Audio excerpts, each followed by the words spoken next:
Welcome back to Free Media. I'm Amber Duke. And I'm Robby Soave. Well, the Wall Street Journal dropped a bombshell report just before the holidays detailing how White House aides covered up Biden's mental decline for the past 4 years. Here's the Journal's Annie Linsky on that reporting and why we're just hearing about it now. And many say, why are we only being told this now? Was there a cover-up? Why did the media not tell us sooner? Yeah, I have read that. I've gotten some emails to that effect as well. Look, at the Wall Street Journal, we pushed hard on this topic. We were the only outlet that really got behind the scenes in doing reporting about what was happening in the White House. And some of our competitors did really good stories. I mean, Axios was really on top of this. The New York Times was on top of this. But we had the most complete reporting before the debate. And it was a real, the White House pushed back very hard every step of the way. And I know that my competitors felt that pushback when they were doing similar stories. And, it was an enormous amount of pressure coming from the most powerful institution in the world. And here's CBS News journalist Jan Crawford calling the story the most underreported of 2024. Undercovered, underreported. That would be, to me, Joe Biden's obvious cognitive decline that became undeniable in the televised debate. At the presidential debate with Donald Trump. Unquestioned. And, it's starting to emerge now that his advisors kind of managed his limitations. It's been reported in the Wall Street Journal for 4 years, and yet he insisted that he could still run for president. We should have much more forcefully questioned whether he was fit for office for another 4 years, which could have led to a primary for the Democrats. It could have changed the scope of the entire election. Yeah. Yet, still, incredibly, we read in the Washington Post that his advisors are saying that he regrets that he dropped out of the race. That he thinks he could have beaten Trump. And I think that is either delusional or they're gaslighting. President Biden people. has said repeatedly he was sick during the debate June 27th in Atlanta, and he's always been fine, and he leaves fine. That is his position, the position of many of his top aides as well, even though there is that reporting. So here it is at last. A lot of admitting going on in the mainstream media that people who were freaked out about Biden's age well before the debate were right all along, and that reporters who even tried to dig into this question got so much resistance from the White House itself that they gave up. Not that that spurred them on to well, maybe there's something here then if you get this much pushback. It would cost saying that at the end of that segment that, well, Biden said it was, I couldn't tell if maybe he was joking, because it is delusional. Delusional was the correct word in that segment. It was delusional of Biden and his team to think he could do this. It is delusional for them to think he could have won. He could not have. It's disturbing to think that all it takes for a journalist now, a so-called journalist now, to abandon a story is to get some pushback from the White House. I mean, right.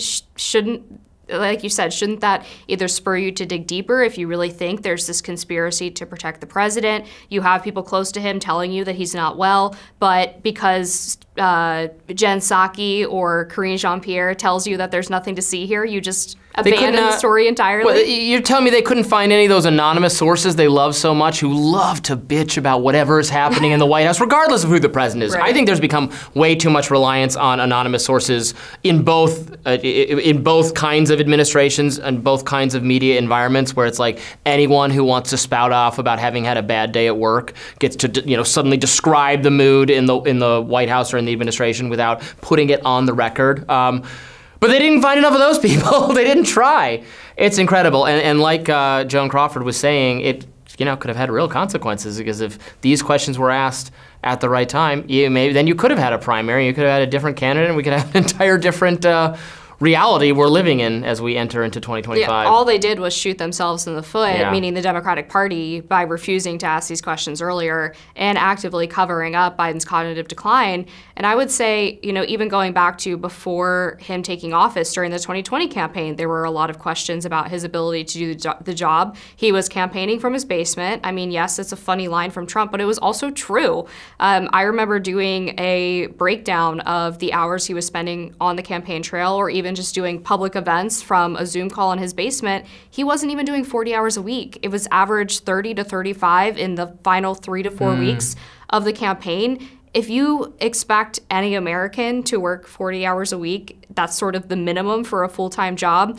I think you should ask that your presidential candidate, who is going to be leader of the free world, should be doing bare minimum that, but probably a heck of a lot more. And yet we were all told that we were conspiracy theorists for noticing things that were very alarming about his speech, his ability to stay on topic, his ability to do long meetings, speeches, whatever, his ability to even travel on the campaign trail.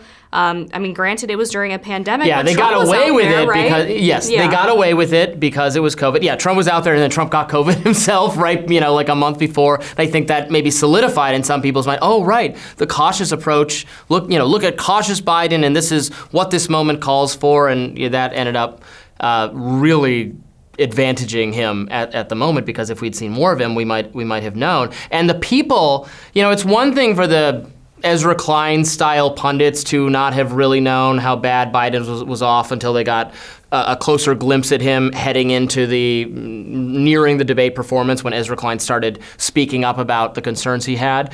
But people like Karine Jean-Pierre and Jen Psaki, you can't tell me that they had no idea. So when they said, Karine Jean-Pierre in particular, when she asserted that those videos were cheap fakes or deep fakes or whatever she said, she knew, because she's in meetings, she's in conversations with Biden. She absolutely knew that was accurate. It was correct to be concerned about his health. I know the role of White House press secretary is just to be like the propagandist for whoever the president is, but that was a bold lie that was told to us. And the cheap fakes was specifically in response to the video of Biden wandering off during a ceremony in Normandy, France, where the Italian PM, Giorgia Meloni, had to drag him back into the fray to take a picture because he was totally off the reservation. And her complaint was that it was a cheap fake because there weren't an extra 5 seconds. Yeah, to show what he was looking at. The shot wasn't wide enough. I mean, it was You didn't get to see the shiny object that had drawn his attention. Exactly. And that was before the debate. And then even after the debate, for the weeks following, before they finally replaced him, or the week and a half, 2 weeks following, before they replaced him, you still had members of the administration going on media and saying, oh, it was just a bad night, he was sick, he was tired. And it wasn't until after they did their dog and pony show to swap him out for Kamala Harris, which he kind of forced on the Democrats by endorsing her publicly, that they finally admitted what we all knew. And even then, it wasn't that Joe Biden is not capable of running a re-election campaign and serving as president for another 4 years. It's that we don't think he can win against Trump anymore. Well, why can't he win against Trump anymore? Because everybody just saw that he's not fit. And he's still the president right now. He's got a month to go, but he's been serving as the president in that time period. It is incredible. I see no way you could possibly come to a conclusion other than that this was the lie of the year, but Politico thought it was what Trump had to say about your favorite subject, the Haitian migrants, which I criticized Trump for, plenty when we debated that, but it is just, to me, not even in the same category of covering up the fact that the president, who remains the president right now, still the president, is not cognitively fit to do any job, let alone president of the United States. And to close us out on the media's complicity in this, it wasn't just that they didn't investigate, but a lot of them were actively denigrating outlets like the Wall Street Journal, conservative and independent media, who were raising legitimate questions from the beginning of his administration, which we know, thanks to that Wall Street Journal report, it was a few months into his presidency in 2021 that advisors were already having to reschedule meetings because he had good days and bad days. The media was, again, complicit in attacking those who actually did try to uncover the truth. Yeah, they were happy to say that, well, so-and-so in the administration says he's great. Some national security expert. Don't you trust the experts? They use that same weaponization of expertise to cover for Joe Biden. We have more free media right after this. And in the meantime, please check in the comments, the description below. There is a link to our new YouTube channel, which we are going to be launching next week. We're going to have more free media to come. Please stick around. Talk to you then.